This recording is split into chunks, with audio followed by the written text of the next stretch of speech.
할렐루야! 우리 만왕의 왕 대신 그 이름을 높여드리며 오늘 이 아침 같이 함께 시작하기 원합니다. 주님께서 우리를 치유하시고 복을 주시며 하나님의 선하심으로 충만하게 채워주실 것입니다. 우리 함께 믿음으로 걸어갑시다. 1월 24일 월요일 아침 예배 성삼위 하나님께 올려드립니다. 우리 다 함께 사도신경으로 신앙을 고백하며 이 아침을 시작하기 원합니다. 전능하사 천지를 만드신 하나님 아버지를 내가 믿사오며 그 외아들 우리 주 예수 그리스도를 믿사오니 이는 성령으로 잉태하사 동정녀 마리아에게 나시고 본디오 빌라도에게 고난을 받으사 십자가에 못 박혀 죽으시고 장사한 지 사흘 만에 죽은 자 가운데서 다시 살아나시며 하늘에 오르사 전능하신 하나님 우편에 앉아 계시다가 저리로서 산자와 죽은 자를 심판하러 오시리라. 성령을 믿사오며 거룩한 공예와 성도가 서로 교통하는 것과 죄를 사하여 주신 것과 몸이 다시 사는 것과 영원히 사는 것을 믿사옵나이다. 아멘. 오늘 하나님의 말씀은 창세기 12장 1절부터 9절까지입니다. 창세기 12장 1절부터 9절까지입니다. 여호와께서 아브라함에게 이르시되 너는 너의 고향과 친척과 아버의 집을 떠나 내가 내게 보여줄 땅으로 가라. 내가 너로 큰 민족을 이루고 내게 복을 주어 내 이름을 창대하게 하리니 너는 복이 될지라. 너를 축복하는 자에게는 내가 복을 내리고 너를 저주하는 자에게는 내가 저주하리니 땅의 모든 족속이 너로 말미암아 복을 얻을 것이라 하신지라. 이에 아브라함이 여호와의 말씀을 따라갔고 롯도 그와 함께 갔으며 아브라함이 하란을 떠날 때 75세였더라. 아브라함이 그의 아내 사레와 조카 롯과 하란에서 모은 모든 소유와 얻은 사람들을 이끌고 가나안 땅으로 가려고 떠나서 마침내 가나안 땅에 들어갔더라. 아브라함이 그 땅에 지나 세겜 땅 모래 상수리 나무에 이르니 그때 가나안 사람이 그 땅에 거주하였더라. 여호와께서 아브라함에게 나타나 이르시되 내가 이 땅을 내 자손에게 주리라 하신지라. 자기에게 나타나신 여호와께 그가 그곳에서 제단을 쌓고 거기서 베델 동쪽 산으로 옮겨 장막을 치니 서쪽은 베델이요 동쪽은 아이라. 그가 그곳에서 여호와께 제단을 쌓고 여호와의 이름을 부르더니 점점 남방으로 옮겨 갔더라. 아멘. 하나님의 말씀입니다. 오늘 본문은 여호와 하나님께서 아브라함에게 너의 고향과 친척과 아버의 집을 떠나 내가 내게 보여줄 땅으로 가라고 명령하시고 너는 복이 될지라 라고 약속을 주십니다. 그리고 75세에 하란을 떠나 가나안 땅으로 들어가 아브라함은 세겜 땅에서 제단을 쌓고 베델 동쪽 산에서 다시 제단을 쌓은 후 여호와의 이름을 불었다라고 말합니다. 그리고 점점 남방으로 옮겨졌다라고 본문은 기록하고 있습니다. 오늘 본문의 내용을 절별로 조금 더 자세히 살펴보도록 하겠습니다. 1절에서는 이제 하나님께서 아브라함을 부르십니다. 여호와 하나님께서 아브라함에게 이르시되 천지창조 때처럼 새로운 역사가 시작됨을 알려주고 있습니다. 이어서 하나님께서 명령을 하시는데 너는 너의 고향과 친척과 아버의 집을 떠나라고 말씀하십니다. 그리고 그가 머물던 곳에서 분리되어야 함을 분명하게 말씀하고 있습니다. 떠나 가라라는 명령은 너 스스로가 가라, 너 자신을 위해 가라라고 번역할 수 있습니다. 그의 떠남은 자발적인 동시에 그 자신을 위한 것임을 분명하게 보여주고 있는 장면입니다. 또한 그것은 분리에 대한 단호한 결단과 결심을 내포하고 있습니다. 떠나야 할 장소가 언급되고 있는 것이죠. 넓은 곳에서부터 점차 좁은 지역으로 좁혀지고 있어요. 너의 고향, 친척, 아비의 집이라는 이 순으로 보여줌으로써 장소에 대한 구체적인 언급은 그의 분리가 철저해야 함을 분명하게 보여주고 있습니다. 아브라함에게 주어진 목적지는 내가 내게 보여줄 땅입니다. 하지만 그곳이 구체적으로 어디인지 아직은 언급되지 않습니다. 그런 점에서 이 여정은 아브라함 입장에서는 앞으로 어떻게 될지 모르는 미지의 여행이었던 것이에요. 2절에 보면 하나님께서 세 가지 약속을 하십니다. 이러한 여정은 보장된 모든 유익에서 떠나는 것만을 의미하지 않습니다. 그것은 오히려 더 나은 유익으로서의 여행이었습니다. 하나님은 세 가지 약속을 주십니다. 첫 번째, 큰 나라를 만들어 주겠다는 약속. 많은 자손이 그에게 나올 것이라는 약속. 그런데 이 약속은 아브라함이 아내의 불임 때문에 자식이 없는 상황에 주어진 것입니다. 결국 이 문제는 하나님이 초자연적인 방식으로 그 약속을 이루실 것에 대한 예고가 됩니다. 또 두 번째로 아브라함에게 복을 주시고 그의 이름을 크게 하시겠다라고 약속하십니다. 하나님은 첫 창조하신 사람들과 재창조하신 노아와 그의 아들들에게 복을 주십니다. 이젠 아브라함에게 복을 주심으로 새로운 시작을 알리십니다. 이름을 크게 하신다는 것은 바벨 사건에서 사람들이 스스로 자신의 이름을 내고자 한 것과 매우 대조가 됩니다. 세 번째로 그가 복의 근원이 될 것이라고 약속하십니다. 그의 복의 통로가 되는 것이죠.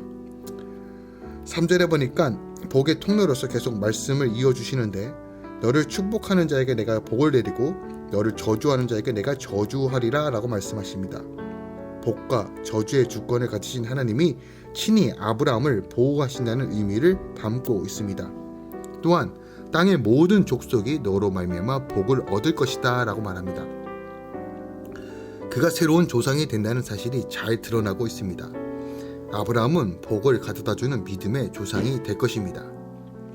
4절입니다. 이 말씀에 아브라함은 순종합니다. 하나님의 말씀에 대한 아브라함의 순종이 나타나죠. 아브라함이 여호와의 말씀을 따라갔고 라고 고백하고 있습니다. 하나님의 복된 명령과 약속을 믿고 순종했음을 보여줍니다.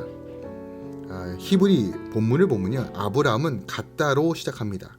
이는 1절에 떠나가라라는 명령에 대한 순종을 강조하고 있어요. 말씀에 순종하는 것은 노아의 모습과 유사합니다. 조카 롯도 아브라함과 함께 갔다라고 기록되어 있죠.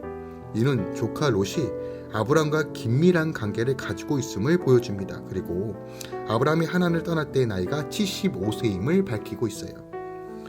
5절부터 6절까지는 이제 드디어 가나안 땅에 들어간 아브라함에 대해서 말하고 있어요.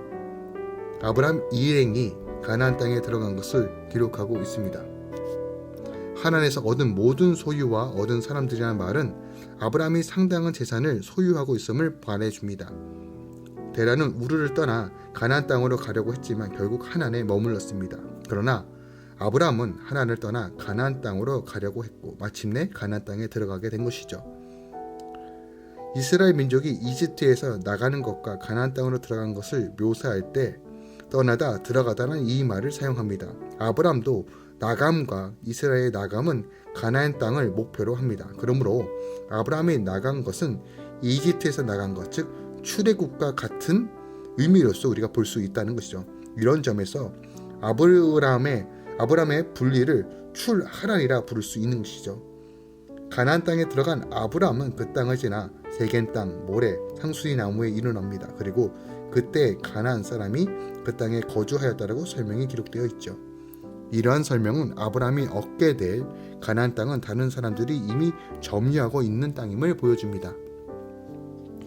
7절에 보면 땅에 대한 구체적인 약속이 나오죠. 하나님은 아브라함의 순종에 대한 응답하십니다. 아브라함이 가나안 땅에 이르렀을 때 여호와께서 하신 말씀, 내가 이 땅을 내 자손에게 주리라 하는 말씀을 아브라함에게 주시겠다고 약속하신 땅 어딘지를 분명히 알려주는 말씀입니다.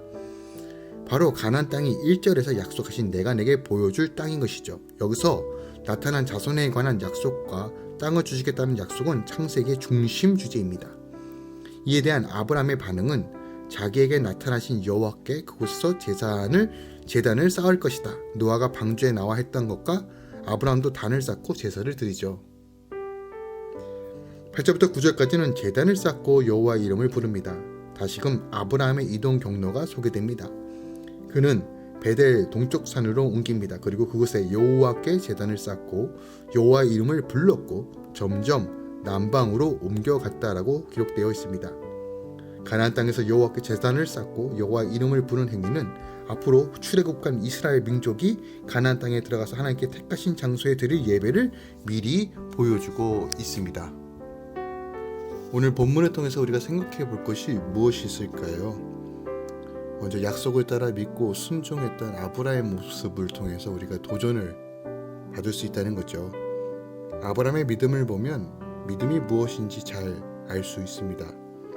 믿음은 진공 상태에서 생긴 것이 아닙니다. 먼저 약속의 말씀이 주어질 때 믿음이 생깁니다. 그러니까 믿음은 들음에서 나죠. 아브라함의 믿음은 약속을 확신하고 본토 친척 아비 집을 떠나는 순종으로 나타나게 됩니다. 많은 분이 믿음을 지적인 동의의 수준으로 오해합니다. 그러나 약속을 신뢰하고 자신의 모든 것을 의탁하는 순종에 이르러야 참된 믿음이라고 할 수 있는 거죠. 75세에 모든 것을 뒤로하고 미지의 땅으로 떠나듯이 믿음은 비용을 지불합니다. 또한 믿음은 이미 거주민이 살고 있는 땅이라는 난관에 봉착해도 의심하거나 포기하지 않는 인내를 뜻하기도 합니다. 비록 완벽한 믿음은 아니었지만 어떻게 보면 등 떠밀려서 가나안 땅에 간 것도 맞지만 그럼에도 불구하고 아브라함은 순종함으로 나아갔다는 거예요. 자신의 미래가 어떻게 될지 막연해 보이지만 그래도 그 음성을 따라 순종했던 그 믿음을 본받아 오늘도 우리 삶과 이것을 온전히 적용해 보길 원합니다. 하나님 나라를 바라보며 회복하시고 새롭게 하실 그 하나님을 믿음으로 바라봅시다. 그리고 인내하며 기도하며 나아갑시다.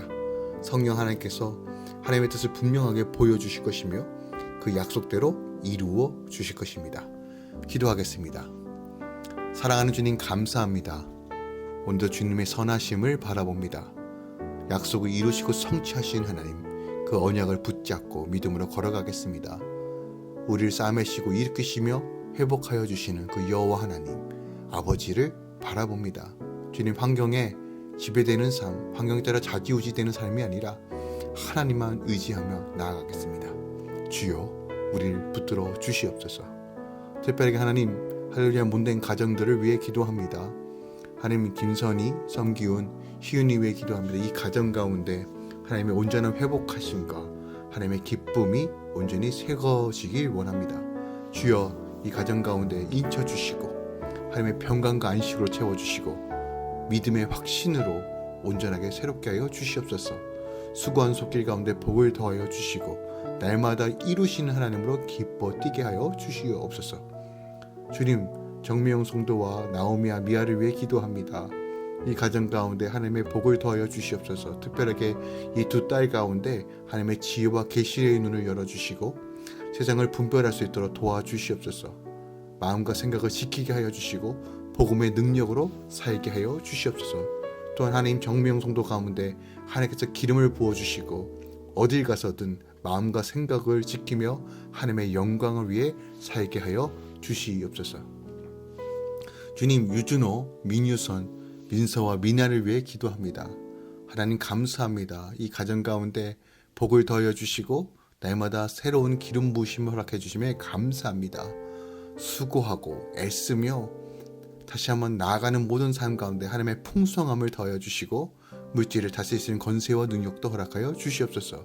특별하게 두 딸 가운데 하나님의 지혜와 명철을 더하여 주시고 에스더처럼 이 세상 가운데 하나님의 영광을 드러나는 귀한 딸로 인도하여 주시옵소서. 이제는 우리 주 예수 그리스도의 은혜와 우리 하나님 아버지의 놀라우신 사랑과 성령님의 내리교통 충만 역사하심이 오늘도 믿음으로 바라보며 아브라함에게 약속하셨던 것처럼 너는 복이 될지라 라는 이 언약의 말씀을 붙잡고 믿음으로 걸어가는 모든 성도들의 삶 가운데 이제부터 영원까지 함께 있을지어다. 아멘.